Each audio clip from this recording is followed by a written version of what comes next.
नमस्कार, स्वागत है आपका मुनाफे की मंडी में, जहां हम आपको कम्युनिटी मार्केट की तमाम खबरें बताते हैं। साथ ही आपके लिए हम बेहतरीन ट्रेडिंग कॉल्स भी लेकर आते हैं। 3 मेहमान हैं जो आपको आपकी ट्रेडिंग और इन्वेस्टमेंट की रणनीति बनाने में मदद करेंगे। मनोज जैन है हमारे साथ पृथ्वी फिनमार्ट से, कुणाल शाह हैं निर्मल बंग से, नवीन माथुर हैं आनंद राठी सिक्योरिटी से। आप तीनों मेहमानों का ईटी नाउ स्वदेश पर स्वागत है। फटाफट से टॉप 10 खबरें देख लेते कि आज कहां सबसे ज्यादा एक्शन दिख रहा है। गोल्ड और सिल्वर की बात करें तो दोनों ही काउंटर पर दबाव दिख रहा है। 55,800 के नीचे एमसीएक्स पर गोल्ड और चांदी का मार्च का वायदा, हालांकि मार्च का वायदा कल एक्सपायरी है, 63,800 के नीचे कारोबार कर रहा है।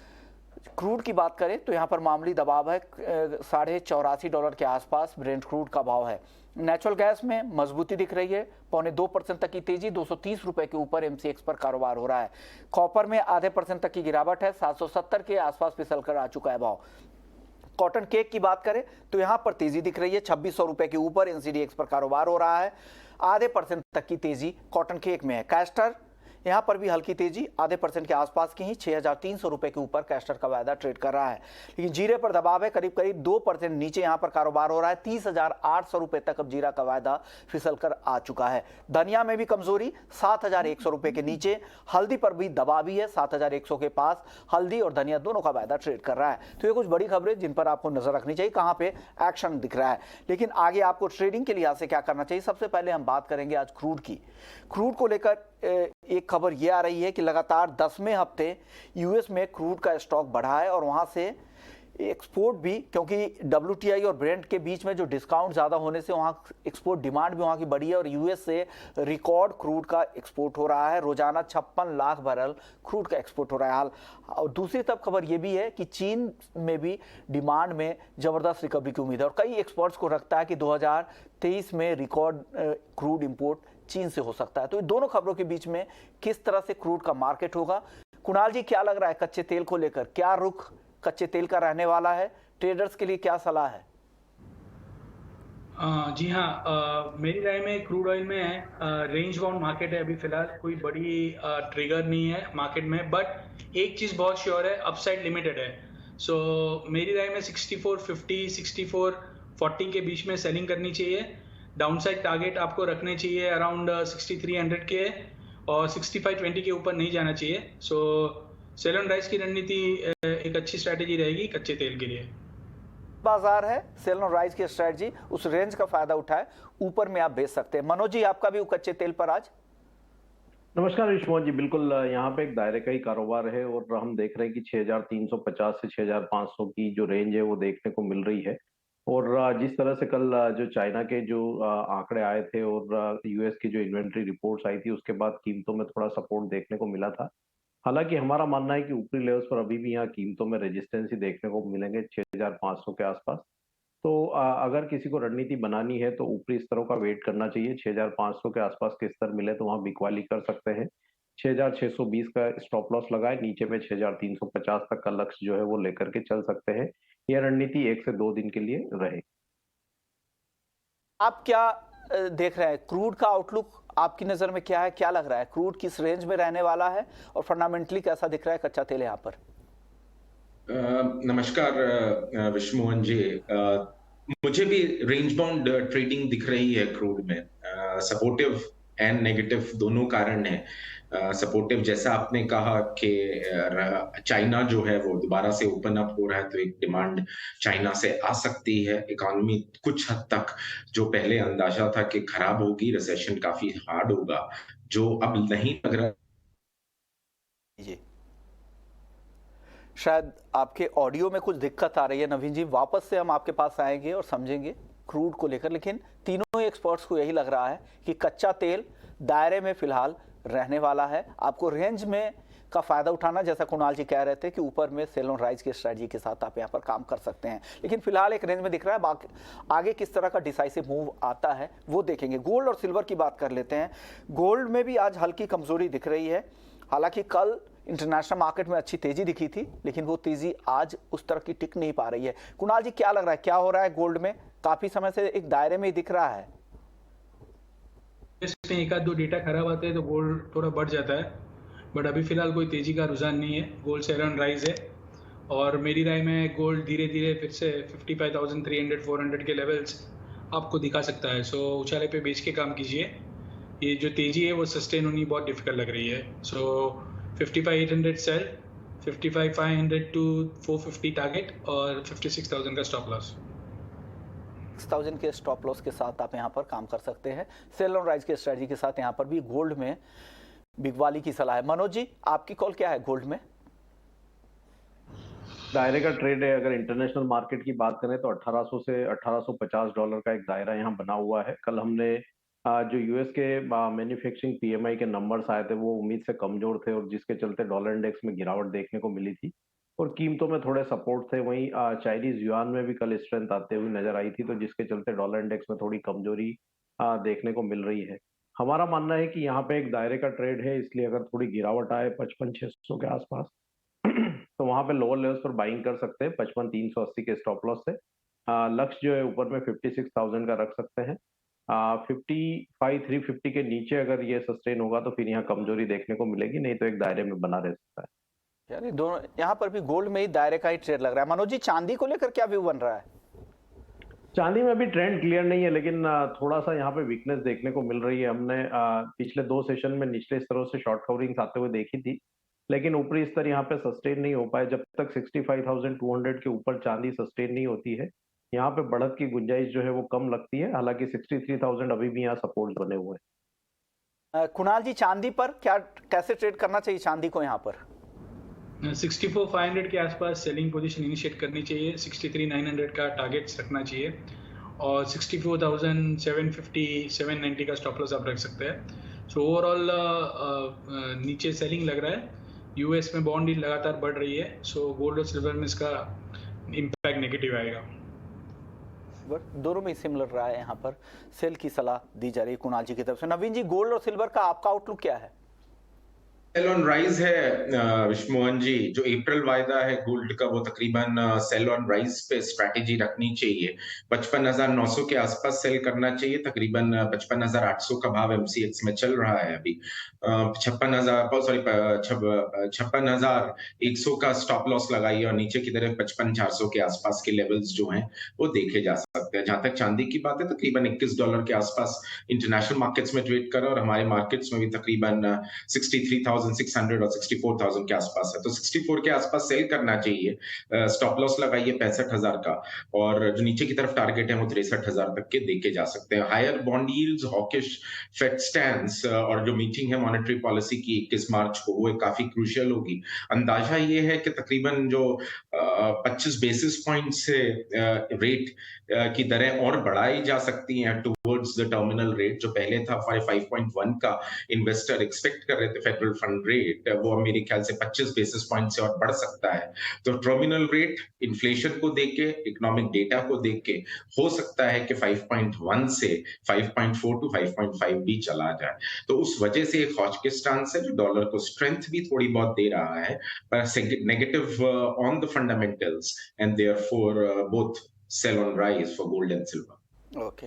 नेचुरल गैस में नवीन जी काफी अच्छी रिकवरी एमसीएक्स पर दिख रही है। लग रहा है कि ये सस्टेनेबल है, टिकाऊ दिख रही है तेजी। क्या करना चाहिए? डिप्स पे बाय करिए। तकरीबन मार्च का जो वायदा है एमसीएक्स का वो तकरीबन अब 225 के आसपास खरीद सकते हैं। 215 का स्टॉप लॉस लगाएं और टारगेट जो है तकरीबन 240, 245 और 250 तक के देखे जा सकते हैं। तो नेचुरल गैस में बाय है, पर all other largely crude, silver and gold is all sell on rise. Silver gold sell on rise, लेकिन नेचुरल गैस में खरीदारी की सलाह। नेचुरल गैस में आपको भी लग रहा है कि यहाँ से तेजी और बढ़ेगी कुणाल जी? जी हाँ, मुझे लग रहा है 240 242 के लेवल्स आपको देखने मिलेंगे। सो 230 के आसपास बाय कीजिए, 225 का स्टॉप लॉस रखिए और 240 के आसपास प्रॉफिट बुक करना है। मनोज जी, ऑप्शन में कुछ है क्या नेचुरल गैस में, जहां पर अगर किसी को ट्रेड करना है तो कोई स्ट्राइक पे अगर आपको लग रहा है कॉल या पुट के लिए? ऑप्शन में यहाँ पे ले सकते हैं 240 के स्ट्राइक का ऑप्शन ले सकते हैं, वहां तक की संभावनाएं लगती है। लेकिन ऑप्शन के बजाय मुझे लगता है कि फ्यूचर में ही जाना चाहिए।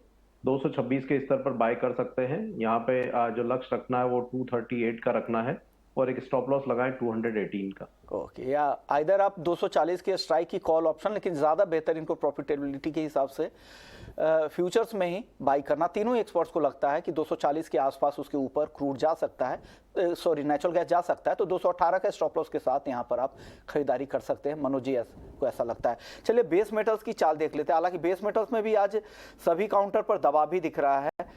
जिंक देखिए 275 के आसपास हल्की कमजोरी, कॉपर आधा % नीचे 772 के आसपास, लेड हल्की गिरावट 184, एल्युमिनियम पर भी दबाव भी है 212 के आसपास। कुणाल जी कुछ पसंद आ रहा है क्या बेस मेटल्स में आज? कुछ पसंद नहीं आ रहा है, सब सेल राइज है।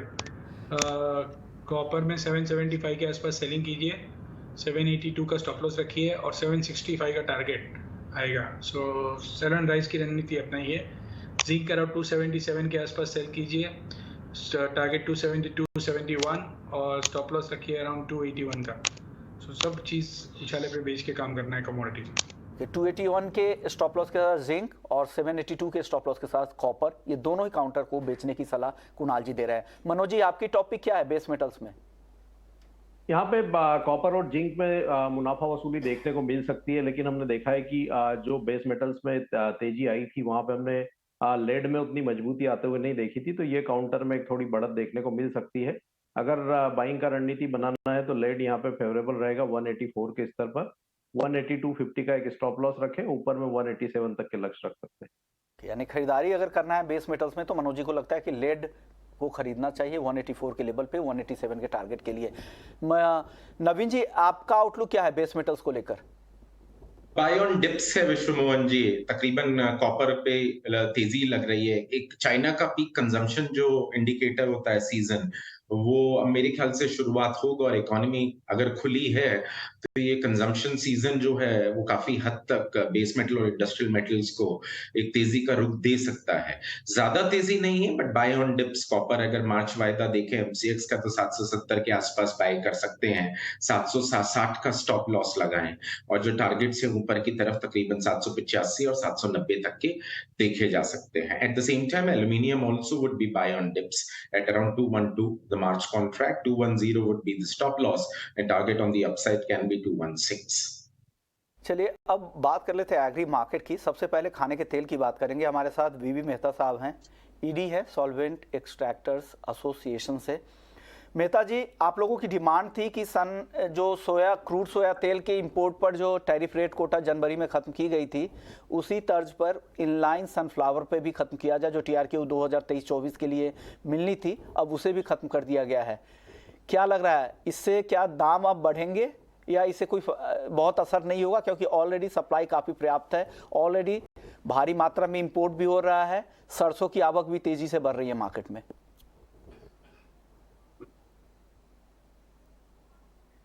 मेहता जी सर ऑडियो म्यूट है प्लीज। हाँ थैंक यू। पहले तो जो टीआरक्यू लगाया था ना वही गलत था। वो मार्केट डिस्टॉर्शन कर रहा था। जहां कोटा दिया था 20 लाख टन का सनफ्लावर का, जो कंपनी सबसे ज्यादा इंपोर्ट करते थे रिफाइन करते थे उनको एक लिमिटेड क्वांटिटी मिले, और जो कंपनियां कभी सनफ्लावर का रिफाइनिंग नहीं करते थे उनको कोटा मिला। तो कोटा का यूटिलाइज नहीं हुआ, फिर वापस करना पड़ा गवर्नमेंट को, फिर रीडिस्ट्रीब्यूशन किया और मार्केट डिस्टॉर्शन हुआ था कि अगर आप कोई 0 में ला रहा है, कोई 5.5 में ला रहा है, तो 0 वाले को तो ये फायदा मिलता है, 5.5 के भाव में बेच रहे थे, तो कंज्यूमर को तो कोई फायदा नहीं मिल रहा था।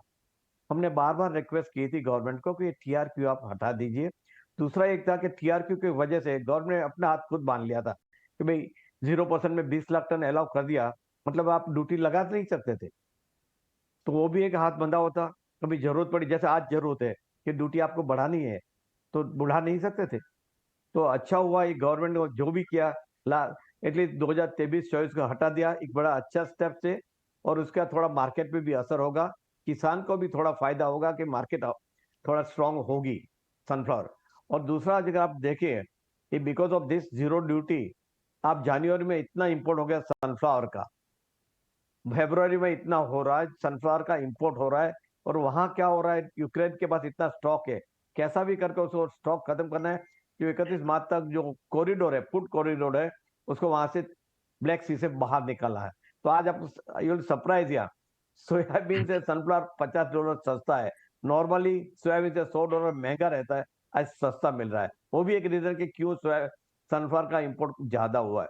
तो एक बड़ा सराहनीय स्टेप से, ठीक है लेट किया पर किया, अच्छा किया है। अगले साल में ये डिस्टॉर्शन नहीं रहेगा और मार्केट अपने रूप से चलेगी। हाँ जी। लोगों की दूसरी डिमांड थी क्रूड पाम तेल और रिफाइंड पाम तेल के ड्यूटी डिफरेंस को बढ़ाने की। हालांकि एक काम तो हो गया है, सरकार की तरफ से ये फैसला किया गया है, उसकी उम्मीद कब तक करें, क्या लग रहा है, उस पर भी फैसला जल्द आएगा क्या? नहीं, पहले तो अभी आज सीपीओ में 5.5% ड्यूटी है, आरबीडी ऑल इन पे 12.5% है। 1 अप्रैल से सन और सोया में भी 5.5% ड्यूटी हो जाएगी। आज अगर आरबीडी ऑल इन का आप इंपोर्ट देखें इतना बढ़ रहा है, तो उसकी वजह से क्या हो रहा है कि भाई लोकल रिफाइनर्स अपनी रिफाइनिंग छोड़ के पैकर बन गया है, क्योंकि आज रिफाइंड ऑयल सस्ता आ रहा है। आरबीडी ऑल इन सीपीओ से लैंडेड कॉस्ट सस्ती है, तो आप कौन लाएगा? वो सोचेगा ना कि मैं रिफाइन करके, रिफाइन सीधा मिल रहा है, मैं पैक कर दूं। तो रिफाइनरी साइड में रखी और पैकर बन गया है, अपनी कैपेसिटी जा रही है। और हम जो चाहते हैं value addition within the country, prime minister साहब भी चाहते हैं कि वैल्यू एडिशन अपने यहाँ हो, एम्प्लॉयमेंट जनरेशन यहाँ हो, वो अगेंस्ट है। तो जरूरी है कि भाई आरबीडी ऑल इन की ड्यूटी जो आज 12.5% है, मिनिमम 20-25% करनी चाहिए, ताकि वो इंपोर्ट उसका या तो रिस्ट्रिक्टेड आइटम में डाल देना चाहिए, जैसे 2 साल पहले डाला था। आइदर रिपोर्ट इन रिस्ट्रिक्टेड आइटम और ड्यूटी इतनी बढ़ा दीजिए आरबीडी ऑल इन की 20 या 25%, ताकि उनके वजह से डिस्करेज हो जाए, क्योंकि वहां भी डिस्काउंट हो रहा है। वहां जो higher duty on CPO, low duty RBD olein कर दिया है, उसके वजह से इंडोनेशिया मलेशिया ज्यादा आरबीडी ऑल इन भेज रहा है। तो वो भी सही बात है सर, वो भी खत्म हो जाएगा और एक मार्केट स्टेबल हो जाएगी। और दूसरा जो आप बोल रहा है कि आज जो मस्टर्ड के लिए जो आप पूछा, मस्टर्ड आज बिलो एमएसपी पे चल रहा है, 5,450 पर क्विंटल का है। अब मार्केट मंडी, कोई भी मंडी में सुबह भी आज 2-4 जगह मैंने फोन किया था, 200 से 300 रुपए नीचे है एमएसपी से, और इतना अरावल बढ़ रहा है तो और नीचे जा सकता है।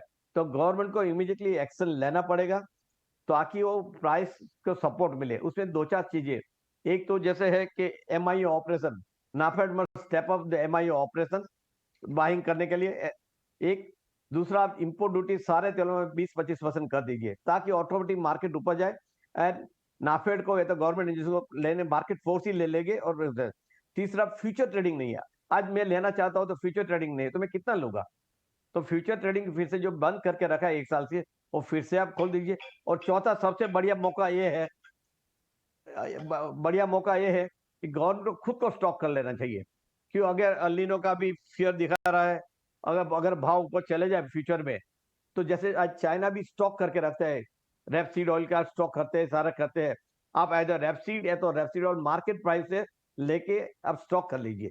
This is right time where price are lowest to buy, that will support the market. Farmer को भी सपोर्ट मिल जाएगा और एक अपना बफर स्टॉक मिल जाएगा। तो जब भी प्राइस ऊपर जाएगी, you can release the oil और the seed in the market to stabilize the price. Yeah, so it's a win-win situation. I think government also fully sees with this issue. मैं ऐसा नहीं बोल रहा हूँ कि गवर्नमेंट को पता नहीं, गवर्नमेंट को सारा पता है, पर गवर्नमेंट जो मशीनरी हाथी की तरफ चलती है, धीरे धीरे चलती है। but I'm sure कि they will come out with some good decision shortly. Okay, यानी उम्मीद कर सकते हैं, क्योंकि एमएसपी के नीचे सरसों का भाव आ गया ऐसे समय में जब अराइवल्स का टाइम है, किसानों को भाव मिलने का टाइम है, ऐसे समय में भाव तेजी से नीचे आ रहे हैं। और इसकी सबसे बड़ी वजह है जिस तरह से इंपोर्ट तेजी से बढ़े हैं, चाहे वो रिफाइंड पाम तेल के हो, सनफ्लावर के हो। तो इंपोर्ट इतना ज़्यादा बढ़ गया है और अराइवल का टाइम भी है घरेलू बाजार में भी, तो उससे दाम काफ़ी गिर गए। शुक्रिया मेहता जी, आपने वक्त निकाला हमारे लिए। चलिए वायदा बाजार में अब कुछ और स्पाइसेस की चाल देख लेते हैं। मनोज जी, स्पाइसेस में आज जीरा कमजोर दिख रहा है, 31,000 के नीचे आ गया है, क्या खरीदारी दिख रही है यहाँ पर? खरीदे क्या गिरावट में? नहीं, वेट करना चाहिए मृत्युंजय जी। अभी यहाँ पे थोड़ा दबाव ही देखने को मिला है और हमने देखा था कि जो 32,500 के रेजिस्टेंस थे वो पार नहीं हुए थे और फिर एक बार दबाव देखने को मिल रहा है। फिर से एक बार अपने सपोर्ट्स लेवल जो है 30,250 वो टेस्ट हो सकते हैं, तो अभी वेट करना चाहिए। स्पाइसेस में अगर कहीं नजर है तो वो हल्दी पे रखना चाहिए। अभी 7,050 के आसपास ये ट्रेड हो रहा है। अगर 7,000 के भाव मिले तो हल्दी में बाइंग का रणनीति बनाया जा सकता है अप्रैल वायदा में। स्टॉप लॉस जो लगाना है 6,850 का लगाना है और लक्ष्य रहेगा 7,300। ओके, ग्वार सीड और ग्वारगम मनोज जी क्या करना चाहिए? ग्वार सीड और ग्वारगम में एक दायरे का ट्रेड देखने को मिल रहा है। 5,600 के सपोर्ट जब तक होल्ड है, यहाँ पे जो है लोअर लेवल्स पर सपोर्ट्स बने रहेंगे, लेकिन बड़ी तेजी भी देखने को नहीं मिल रही है। ऊपर में 5,750, 5,800 ये अभी भी रेजिस्टेंस है। वहीं ग्वारगम की अगर बात करें तो 11,700 के आसपास सपोर्ट है और 12,200 पे यहाँ रेजिस्टेंस देखने को मिल रहे हैं। तो ये दायरा बना रह सकता है। अगर 11,700 के स्तर टूटते हैं तो फिर यहाँ दबाव देखने को मिलेगा। वहीं ग्वारसीड में अगर 5,600 के नीचे अगर गिरावट आती है तो फिर यहाँ पे कमजोरी जो है वो बढ़ सकती है। ओके नवीन जी, करेंसी मार्केट में क्या लग रहा है? आज बहुत ही सुस्त चाल दिख रही है। डॉलर के मुकाबले रुपया 82.5 के आसपास है। यहाँ से किस तरह के मूवमेंट की उम्मीद है? मुझे लगता है विश्व मोहन जी के एक दायरे में ही ट्रेड करेगा। मतलब कि आरबीआई जो इंटेंशन से या जिस तरह से आरबीआई ने पिछले कुछ महीनों में इंटरवेंशन किया, तो मुझे लगता है रुपी डॉलर का जो एक लेवल है वो तकरीबन 82 और 83 के बीच में कंसोलिडेट हो गया है। डिपेंड करेगा कि डॉलर इंडेक्स और यूरो जोन में जब सेंट्रल बैंक्स कुछ एक्शन लेते हैं तो उसकी वजह से कुछ वॉलेटिलिटी आ सकती है।